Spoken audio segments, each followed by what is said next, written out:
नमस्कार नीतीश बिहार के मुख्यमंत्री साहब। आप जो ने एक मुसलमान लड़की का हिजाब खींचकर बहुत बुरा किया है, इसका अंजाम तुमको भुगतना ही पड़ेगा। कोई ऐसा सीएम नहीं बना जो एक मुसलमान का हो या चाहे लफ्ज़ कोई जात का होने दे, उसका हिजाब खींचा है। जो आज मुसलमान लड़की का तुमने हिजाब खींचा है, इसका अंजाम तुमको भुगतना पड़ेगा। या तो तुमको रिज़ाइन करना पड़ेगा या तो तुमको जेल जाना पड़ेगा। सीधा सीधा इस्तीफ़ा दे दो, नहीं तो तुम्हारा उस तरह सीधा करके हम उस तरह से सीधा ऊपर पहुंचा देंगे। वही हमारा तेलंगाना में देखो कितना शांति रहता है, सब भाईचारा मिलके रहता है। तुम्हारे बिहार में हर हमेशा लड़ाई झगड़ा हिंदू मुसलमान सब होता है, समझे ना। ये नहीं होना चाहिए, समझे। नीतीश कुमार जी, आप मुख्यमंत्री है, आपको ज़रा सा शर्म लज्जा हया है तो अपनी बेटी के पास मेरे पास भेज दो, आपकी बेटी को। मैं भी चुन्नी लगा के हाथ को लगा के देखता हूँ अगर से फिर आप कितना बर्दाश्त कर सकते हो कि नहीं बर्दाश्त कर सकते हो। वो भी जा कि हमारे एक मुसलमान बहन को जो सो तुमने छेड़ा है, ये चिंगारी नहीं, ये ज्वालामुखी है। ये तुमने जलती हुई ज्वालामुखी में हाथ डाल दिया है, इसका अंजाम तुमको भुगतना पड़ेगा। ये एक बात याद रख लो, ये हम तेलंगाना से बोल रहे हैं। ये तो आग हर तरफ फैल चुकी है, इसमें तुम घेरे चुके हो, समझे हो ना। ये मैं कोई बॉलीवुड का हीरो नहीं बोल रहा हूँ, मैं आई एम द पीपल, समझे। I am the people, okay. मैं लोकल हूँ, कुछ नहीं उखाड़ सकते कोई मेरा। जो हमारे पे बीती है वो हमको गुजर रहा है, वो हम बोल रहे हैं। हर हमेशा मुसलमान मुसलमान मुसलमान, अरे मुसलमान नहीं है तो तुम कहाँ हो। अब राजनीति में मुसलमान के सिवा तुम्हारे पास बचा ही क्या है जात पात पे लड़ने के लिए। मुसलमान के पीछे पड़े हो बस, और कुछ नहीं है। तुमको वोट गिनना है तो मुसलमान चाहिए, दंगा कराना है तो मुसलमान को हिंदू से लड़ा दो, यही है। अब हिजाब बच गया था, हिजाब को भी खींच के तुमने पोस्टर पे लगवा दिया है, क्या कमज़ोर समझा है। अजी मुख्यमंत्री आप सुनिए, आपको ये बहुत महंगा पड़ेगा, आपको रिज़ाइन करना पड़ेगा, समझ में आ रहा है। कोई भी अगर से मिनिस्टर अगर से इसको कोई भी मुसलमान लड़की को होंदे अगर, अरे मुसलमान की लड़की लड़का तो दूर है, लड़की को गिराबान पे हाथ डाल के देखा है ना, लड़के के हाँ गिराबान पे हाथ डाल के देखो, उसका अंजाम देखो फिर बाद में क्या होता है। समझ में आ रहा ना आपको।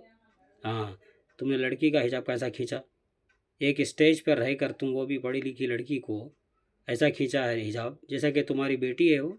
अरे तुम्हारी बेटी के रूम में जाके अगर से तुम खटका मारो तो बेटी बोलेगी दामाद है तुम क्यों आया, अरे भोसड़ी क्यों बोलेगी, मालूम है। मुख्यमंत्री बने हो, किस पद पर बने हो, मुसलमान की देन है हो।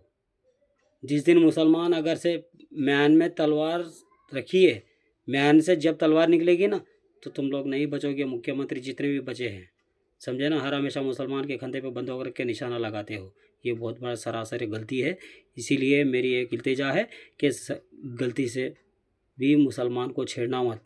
इसका मतलब नहीं कि खामोश है, हम भाईचारा चाहते हैं, आप लोग नहीं चाहते हो, हर बात को राजनीति गंदगी करना चाहते हो, तो कोई मुश्किल नहीं है, हम पीछे हटने वालों में से नहीं है। हम मर तो क्या, और तो ही तुमको देख के ऐसे धोबी घाट में जैसा धोबी कपड़ा धोता है ना वैसा धो देंगे हमारे औरतें मुसलमान, ठीक है। ये बात अच्छी अपनी जहन में खोपड़ी में बिठा ले, ये बात जो सो अपने दिमाग में बिठा लियो, समझ गए।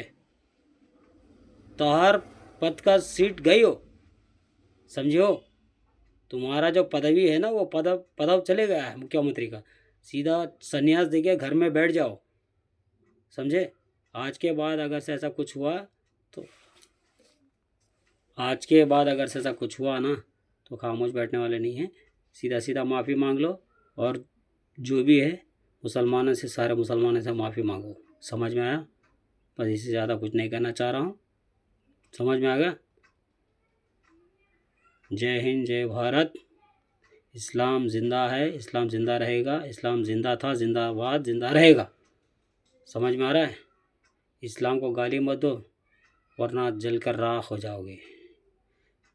तुमने जलती हुई आग में हाथ डाला है, वो आग ज्वालामुखी बन चुकी है, अब तुम उसको बुझा नहीं पाओगे।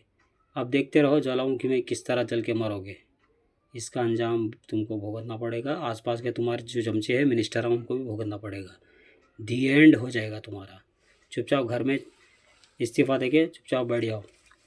दिमाग काम नहीं कर रहा, संतुलन तुम्हारा खो चुका है, समझे हो नीतीश कुमार जी। अब घर में बैठियो, अब बार बार मत दोहराइयो, माफ़ी मांग लो चुपचाप अपनी पदवी से, समझे।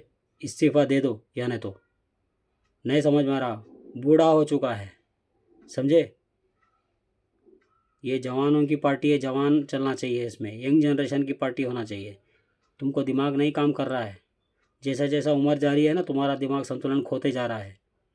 दोबारा ऐसी हरकत नहीं करना, बगल में से हाथ निकाल दिया जाएगा, चाहे कोई पार्टी का भी होंगे। अगर सब मुसलमान लड़की का हिजाब खींचा तो उसके हाथ जो सब बगल में से खींच दिया जाएगा, समझे। ये सब मुसलमान, मेरे तरफ से सब मुसलमान भाइयों की चुनौती है। अगर से ये वीडियो पसंद आया तो लाइक करें और सब्सक्राइब कर दीजिए, ठीक है। मैं कहाँ से हूँ क्या हूँ ये आप जब लाइक करेंगे तो मैं आपको एड्रेस बताऊँगा, ठीक है। तेलंगाना का ही हूँ मैं।